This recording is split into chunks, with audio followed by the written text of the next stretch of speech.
On va parler d'armement maintenant avec Nizar Dardabi, qui est analyste en stratégie internationale. Le Salon mondial de la défense et de la sécurité, Eurosatory 2026, se tient près de Paris. Ce sont 2000 exposants venus de 93 pays. Nizar Dardabi, bonjour et merci d'être présent avec nous dans la matinale de Medi 1 TV.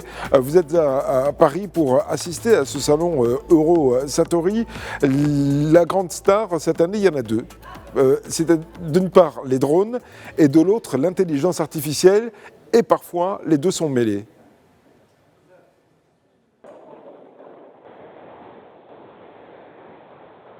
Nizar Dardabi, est-ce que vous êtes en ligne avec nous? Oui, bonjour, c'est Rachid. Bonjour. Est-ce que vous avez entendu ma question?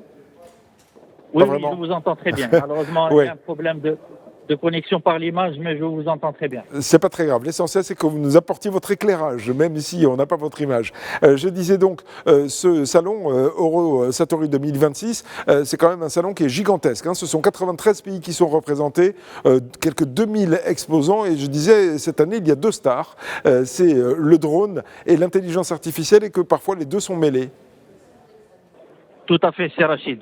Donc, comme vous l'avez si bien dit, Eurosatory, c'est le plus grand salon de l'armement au niveau du continent européen, qui rassemble tous les 2 ans des milliers d'exposants, des représentants des forces armées, bien sûr, les hauts gradés, des industriels, mais aussi des délégations gouvernementales qui viennent du monde entier pour découvrir les nouvelles technologies, les nouvelles tendances. Le salon de l'armement, c'est comme, si vous voulez, un peu le salon de l'automobile, où tous les industriels présentent leurs derniers armements high-tech.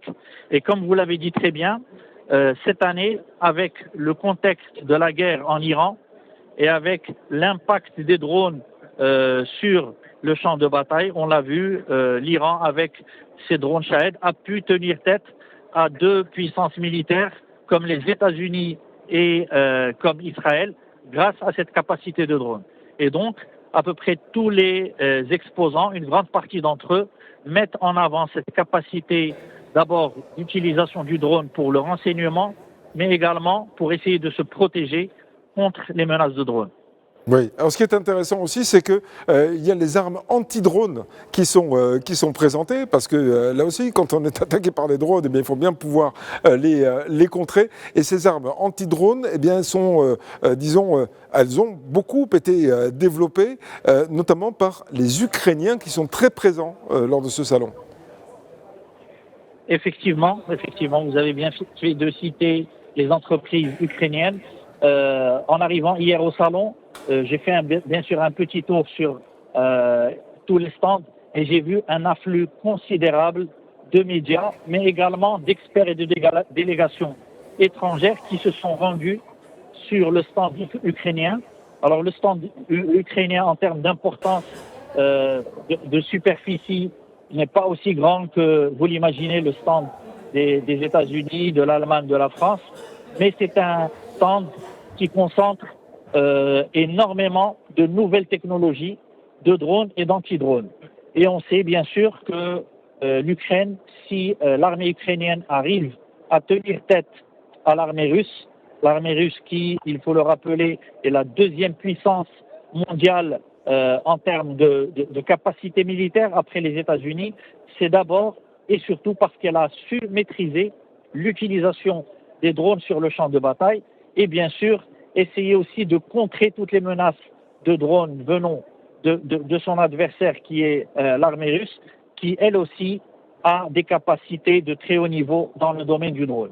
Oui. Et si vous permettez, je vais ajouter ce point, c'est que maintenant tous les exposants, tous les industriels ont compris que les capacités de drone et d'anti-drone ne peuvent pas être utilisées et surtout intégrées sans l'utilisation de l'IA, tout simplement parce que l'IA permet de faire gagner de précieuses secondes sur le champ de bataille et aussi d'intégrer tout le flux de données, donc ce sont des données d'images, d'autres capteurs sur le champ de bataille qui vont permettre d'optimiser l'utilisation de drones et des anti-drones, mais également de tous les autres types d'armements.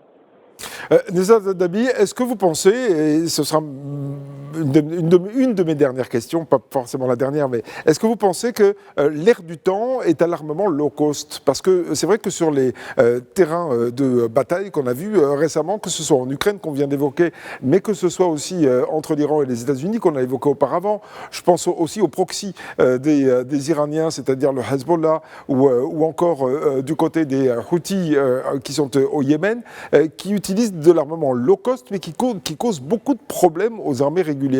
Est-ce que finalement l'ère du temps n'est pas un petit peu là-dedans?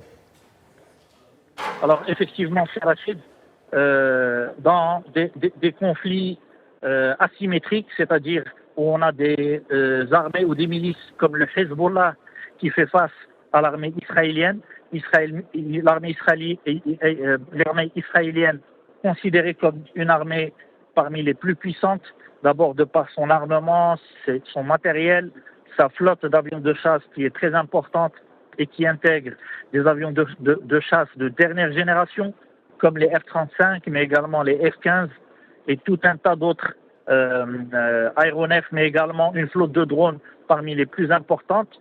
Donc quand on est dans ce schéma de guerre asymétrique, on sait qu'on ne peut pas gagner la guerre en utilisant la force, je vais dire, de l'armement, de l'équipement de dernière technologie.